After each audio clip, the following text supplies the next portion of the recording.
You probably wouldn't know it, but Gaza is rich, gas rich, at least 1.4 trillion cubic feet rich, to be precise. But there's a catch.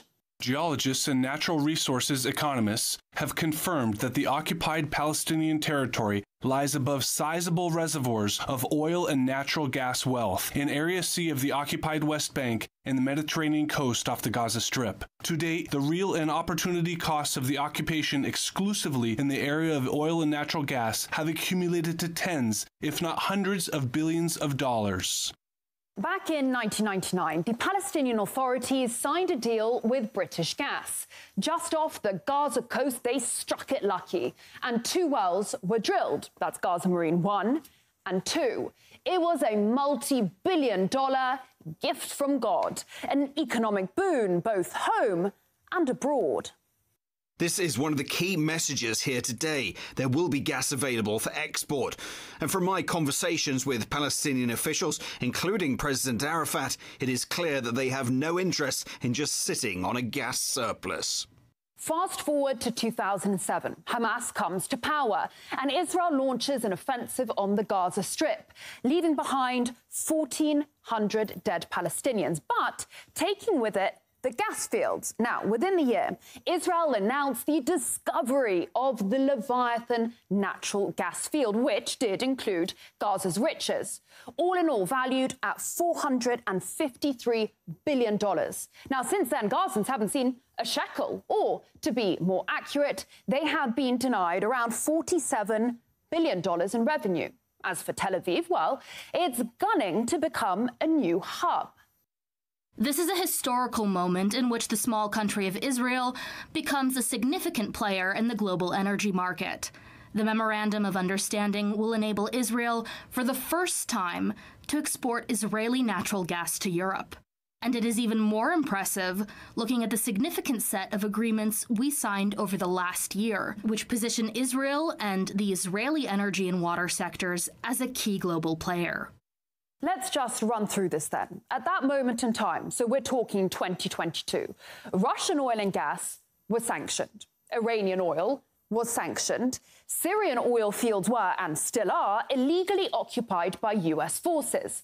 Now, the key port of Latakia was being bombed by Israel, and the port of Beirut, the gateway to the Middle East, lay in ruins. Enter this small country of Israel right here with its seas of gas, its working ports, an answer to Europe's problems, and perhaps, most critically, the US blessing. Because in case you didn't know, US Congress has decided that Israeli energy is in the highest national security interests of Washington. So DC was only too happy for Tel Aviv to become a key global player. After all, it had itself previously mulled over ways in which to make its 51st state a window onto Europe.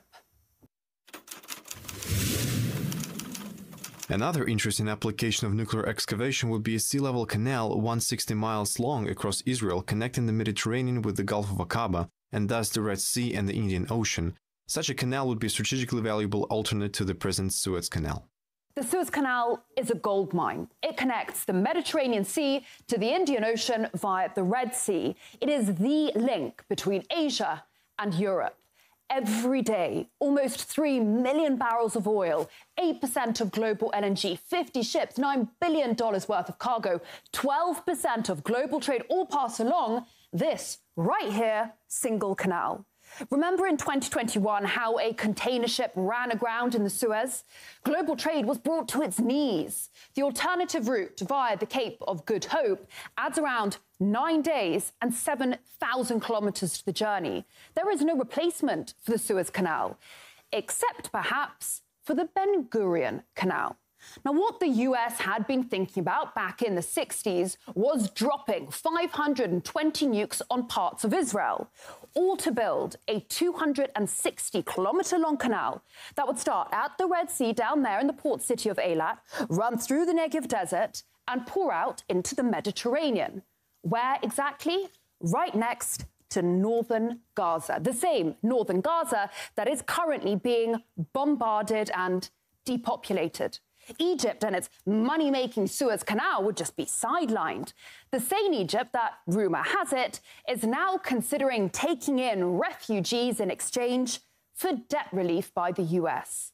And if you think it's crude of me to talk business during times of an existential war, think again. The winning companies have committed to unprecedented investment in natural gas exploration over the next 3 years, which would hopefully result in the discovery of new natural gas reservoirs. In recent weeks, Tel Aviv has handed out 12 new licenses to 6 companies, on top of the plan to tap more of the Gaza marine resources.